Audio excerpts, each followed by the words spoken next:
So hi Kawaii Babes. I thought I would do more of a down-to-earth video again since I haven't done one of these in a while.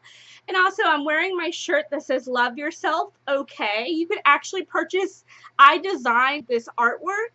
You can purchase it from Honey Bear Designs. I'll put a link in the description. I am going to be showing more of my other collab art in my video because I'm also trying to make it as an artist. I'm going to be doing a outfit tutorial with some of my own designs. That's coming up to my channel with my own design shirts, how to style them. So be looking forward to that. Okay, so I have to give a trigger warning. Not just because I'm briefly talking about my eating disorder, but also a grossness trigger warning. So if you can manage to bring out popcorn and eat it throughout the whole video and not barf, comment in the comment section below and I will be very impressed because I'm going to talk about some gross habits and problems I have, including a gross habit that I have where if I don't like the taste of the food I'm eating, my body will purposely, when I try to swallow it, it purposely triggers my gagging reflexes and it comes back out. So basically, I vomit foods I don't like the taste of. So this video has been requested by mostly my haters, but on a side note, why has no one come up with a channel called Bubble Tea? Because, like, it would be a channel devoted to spilling the tea and milking the drama from LOL cows. Because, like, the whole LOL cow thing itself is kind of like spilling the tea on YouTubers. So I'm surprised there isn't, like, a YouTube channel called Bubble Tea where it's all about spilling the tea and milking the drama from LOL cows. And I would start it, but I have too much of a life to get involved in other people's drama. But I'm just putting that out there because I feel like I'm a little bit of a genius.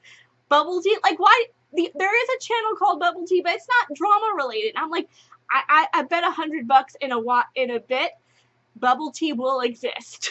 I just believe it. Alright, off topic, back to the video. So I get a lot of questions. Are you pregnant? Are you a boy or are you a girl? And people are just generously curious. They're just curious. I don't get mad about it because, like, I know my body looks the way it does, and I know it doesn't make sense, so I'm actually going to break it down in this video why my body looks the way it does.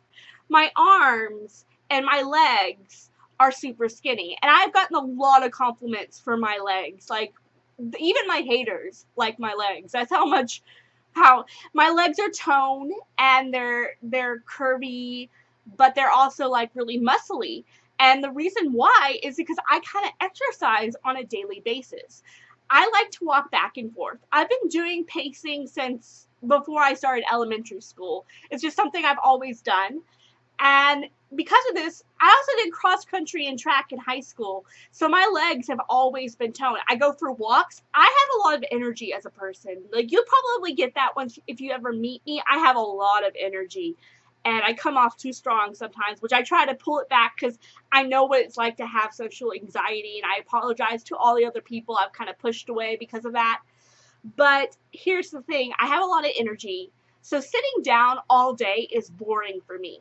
I cannot stand a day where I just sit the whole time. I like to get up and move back and forth. When I listen to music, I can't, especially if it's upbeat, fast music, I can't listen to it just sitting down. I have to get up and go back and forth to the music, and it gives me a great feeling. Also, I love the feeling of running to an upbeat song, or even to a really angry, mad song when you're angry. Like, it's one of the best feelings. And we have a treadmill in my house. Right now, there's stuff all over it because we've been repainting and reflooring everything in my house. But when I do get on the treadmill, I run like 13 laps, which is still a lot of laps. It takes almost like 2 hours before I'm done with the treadmill because I do genuinely love the feeling of running, which is why my arms and my legs stay mostly thin. Now, my weight mostly goes to my neck and to my belly. I wish it went to my boobs and butt, but I don't have that. But so why is it like this? Why am I fat? So I'm on medication to treat bipolar disorder, and I'm on Zyprexa and Prozac. And I've been on them for a very long time, and they're the only drugs that really make any difference. In pictures, I sometimes pull in my stomach. So there's some pictures where I let it hang out, and that's what it makes me look pregnant. But also in some pictures where I show off my stomach, if I pull it in, it looks less belly, it looks less fat. When I went off my medication, I've been off of it 5 times. 5 times I've gone off my medication and replaced it with something else. I lose 30 pounds. Like, seriously, I go from weighing I don't even want to talk about my weight, but I go 30 pounds. It's definitely 30 pounds I lose every time I go off this drug. However, my life falls to pieces, and I am just begging to go back on it. The drug causes late night eating, which you have to take the drug at night. If you take it during the day, you can't drive because it makes you tired. It does make me tired, but not tired enough to go to sleep. About 2 hours after taking my medicine, I get hungry. Now, if I ignore my hunger, which I've done many times, I'll lay awake in bed till 5 a.m. in the morning, and I'll have hunger pains, and it feels like nausea, but it's not because I'm sick of food. It's because I want to eat food. And it's very frustrating, and I just give in every single time. There's so many nights where I brush my teeth twice, thinking I'm not hungry, but I get hungry, and I eat something and brush my teeth again and go back to bed. So it's just a frustrating thing that I have dealt with since I started Zyprexa and Prozac. Mostly Zyprexa. If you Google Zyprexa, it is the #1 antipsychotic for causing weight gain. Now, Zyprexa treats bipolar disorder, but it also treats anxiety a little bit, which is really helpful. And when I go off the drug, there are certain withdrawal side effects that I am used to getting every time I go off this drug. So I get paranoid at night. I have nightmares, and I have trouble sleeping at night. I have bad panic attacks where I feel nauseous because of the panic attack. I also have constant nausea, which is kind of why I lose the weight. I'm so nauseous, I don't eat much. Suicidal thoughts. Horrible suicidal thoughts off of Zyprexa and Prozac. Strong mood swings, of course, because it treats bipolar. And one thing that reoccurred, and it really, really upset me for a long time, is that every time I got on the computer to work on art, I would become so nauseated that I had to get off the computer. And at first, I thought it was cyber sickness. I thought it was something I could cure. But it wasn't until I went back on the drug that I realized, oh, the nausea while sitting in front of the computer is a withdrawal side effect of being off of Zyprexa. Because when I went back on Zyprexa, now I can sit on this computer all day and I have no problem. I don't get stomach cramps. I don't get overheated. But I was getting like this overheated stomach cramp every time I got on the computer to work on art. And this was devastating for me because digital art is what I thrive at. I love digital art. Traditional art, I'm really bad at. I got like a D in my advanced drawing because that's how much I suck at like drawing with pencil and charcoal and real materials. So that was devastating. And once I found out that, oh, being on my medication makes it so I can be on the computer for long periods, I just never want to go back. Now, when I went off, the last time I went off Zyprexa, I did not go off of it cold turkey. I replaced it with Wellbutrin and Invega. And for about half of a year, I was on that drug to give it a fair chance. However, during that time, I was the most depressed I have ever been in my entire life. That was literally the darkest year of my life. And the drug, Zyprexa and Prozac, doesn't cure me. I can still have depression. I can still have even suicidal thoughts. I can still deal with that. But I see a huge difference when I'm on it and when I'm off it. I'm mostly in a state of mania when I'm on it. I still get depression episodes. They last for about like 3 days. And then for weeks, I'm manic again. And I'm productive. I get stuff done. The drug really makes me feel happy most of the time. Now, because it causes weight gain is why I've gone off of it so many times. But I don't want to take that risk anymore.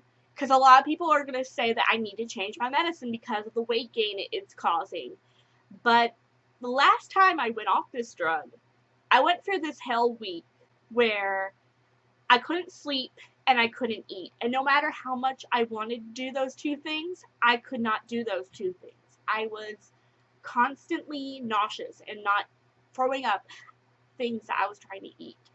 And then I would go to bed at 10, because 10's my bedtime, lay awake till 3 in the morning, finally get to sleep, then wake up at 5 a.m. For some reason, it was 5 a.m. I would wake up totally awake, wide open, and I could not go back to sleep.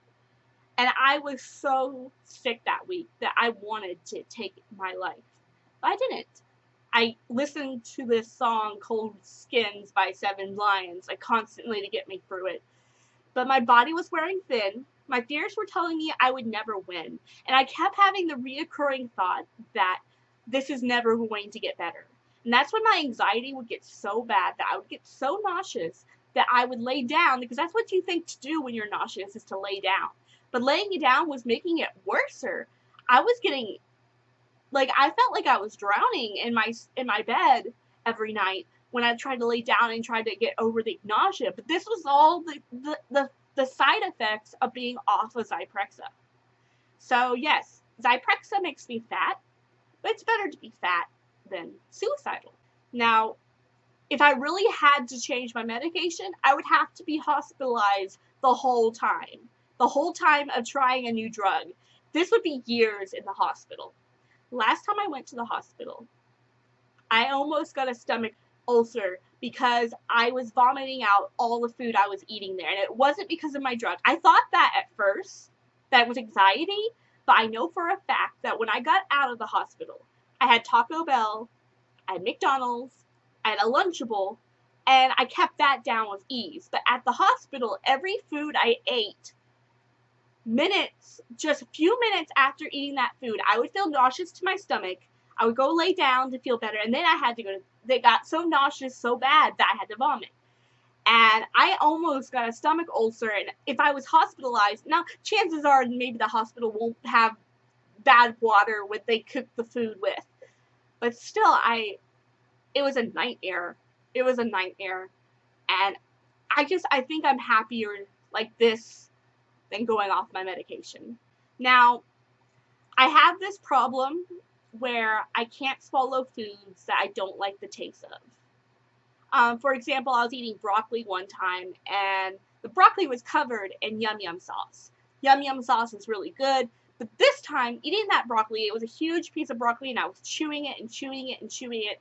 Then I realized, if I swallow this broccoli, I'm going to vomit it back out, because it was making me so nauseous that I could feel. And also, I'm going to talk about how sensitive the gagging triggers in my neck are really sensitive. If you can eat popcorn while I'm talking about this, I really think that's amazing. So when I eat foods I don't like the taste of, it, it's not just healthy foods. Like, I remember eating bagel bites, and I don't really like the bagel part. I like the toppings, and I usually just eat the toppings off. But one time I was chewing the bagel, and I was chewing it, and it was making me nauseous. And I was like, I'm going to try to swallow it anyway. So I swallowed it, and the minute it hit the back of my throat, it came right back out of my mouth, uncontrollably. I physically can't force myself to eat food I don't like the taste. But I can't force myself to eat salads all the time. Because the only way I can eat a salad is if it's covered in some unhealthy dressing. And if I force myself to eat a salad plain or with a healthier dressing, I may be able to swallow the first 2 or 3 bites of it. But once it gets to the 4th or 5th bite, it's going to build up, the flavor, it's going to build up in my mouth, and my body's going to start physically rejecting it.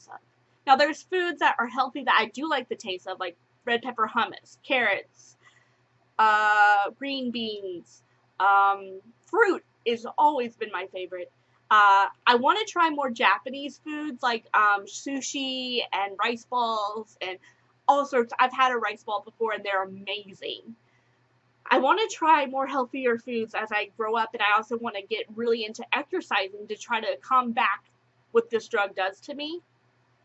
But for the most part, what I'm trying to figure out is the reason why I have this problem eating foods I don't like the taste of could be from a number of things. It could be post-nasal drip. Like, I have really bad allergies, and when I sleep at night, I can taste the snot going down my throat. And I'm sorry, that's so gross, but like, I know it's snot that's going down my throat, and that might make my throat a little bit more sensitive. I might have acid reflux, which would probably be from the late night eating. And other than that, it could be something else. Also, I get dry throat constantly. I am constantly drinking water. Like, I've given up soda and I've given up coffee, milk products, because that stuff coats my throat and doesn't get the itch out. And if I can't get the itch out of my throat, it will make me cough, and then the coughing will lead to me gagging. Also, last time I got sick, every time I cough, I could feel vomit come up. And sometimes when I get the hiccups, I can feel vomit come up. I want to talk about how this affects me job-wise. So when I stand in one spot for a really long time, I get nauseous and lightheaded, and I have to go sit down. And then if I bend over for a long period of time, or multiple times in a row, bend over like all the way down to my feet. Bending over a little bit doesn't get me, but bending to my feet, I can feel vomit come up. And this was very difficult at my Target job. My job at Claire's, I only worked 3 days because it was that difficult. I got nauseous each 3 days I worked there because there was so much standing involved. And on the second day, I actually put merchandise out.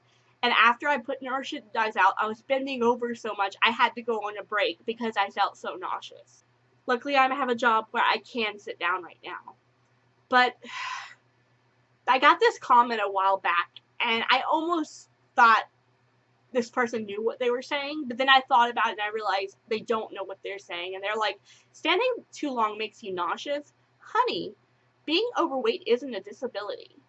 First off, at my job at Target and at my job at Claire's, there were people there who were more obese than I was, bigger than me. And they could bend over, and they could stand, they could do their job. So I don't know exactly if that's the cause of it, but for argument's sake, if it is I have acid reflux from late night eating, it means I have to get off my medication, which is a chance I don't want to do.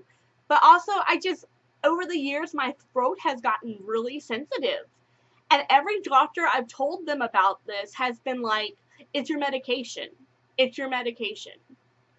And it's really frustrating because it could be post-nasal drip or something. I could have, like, I've always had bad allergies, and I do take nose sprays and stuff occasionally, and pills for my nose. Also, when I take my pills at night, I have to take it over the sink because there's a 40% chance that I'll vomit the pills out, because the minute it hits the back of my throat, my vomiting muscles get triggered. And I've been having this problem since like 2010. 2011 is when I noticed the standing problem where I couldn't stand for long periods, but the vomiting pills has been going on since 2010.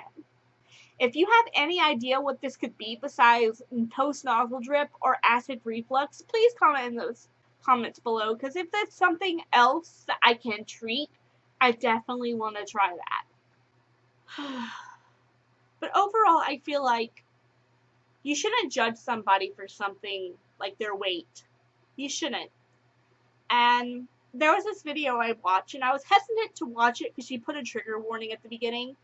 But Micklin, I'm not sure how to say her name, I'll post her YouTube here. She did a video where she basically talked about how she worked at McDonald's, and for like 3 or 4 times a week, she was eating McDonald's. But even though she was eating McDonald's, she didn't gain any weight. And people would bully her and tell her, oh, you're so skinny, you should eat this more often. Well, she was eating it. And there are people out there who can eat pizza rolls and Cinnamon Toast Crunch and abuse drugs and be totally unhealthy, but because their body doesn't look obese, people think they're totally fine, and they don't get harassed for it. And I feel like fat phobia is more of a judgment about how someone looks rather than their health. And I know this because everybody who's tried to bring awareness to it will say crazy, over-exaggerated things like, oh, it takes 6 people to carry your coffin. And I'm like, if you don't have an hourglass figure, that's okay. Technically, I slightly do, but with certain outfits, you can't even tell. Because my bust is like 1 inch smaller than my hips, and then my waist is 3 inch smaller than my bust. So I do have an hourglass figure, but it's hard to see with a lot of the clothing I wear. And I almost look apple shaped, but my bust is smaller than my hips. I just wish people would keep in mind that there are other factors like birth control, mental illness. Just there are other factors besides them just being unhealthy that cause someone to have the body they have. I get a lot of comments on my Instagram of people telling me, I'm so glad you have confidence. I wish I had your confidence. I know what it's like. I know what it's like to not have the confidence. And it's just something that grows over time. And I want to do a video kind of explaining how I have confidence in the style I wear, because just wearing the style itself can be nerve-wracking and anxiety-inducing. But like, I just want to tell any girls out there who are feeling like they need to have this hourglass body, whether you're super skinny or you're super big, screw the norm that you must have an hourglass body to be sexy. Just screw it. Everybody is beautiful. Everybody is gorgeous, and just tell yourself that. And I'm going to continue to wear my outfits. I'm going to continue to show my body. And if you don't like it, just unsubscribe or not follow me on Instagram. It's as simple as that. So I just wanted to make this video. I had plans on making it for a while, and I'm trying not to make it too long because there's a lot I could talk about with this issue. But anyway, just know, kawaii babies, you're not alone. And to love yourself regardless of what people say about you. So, thank you for watching. Bye, kawaii babies.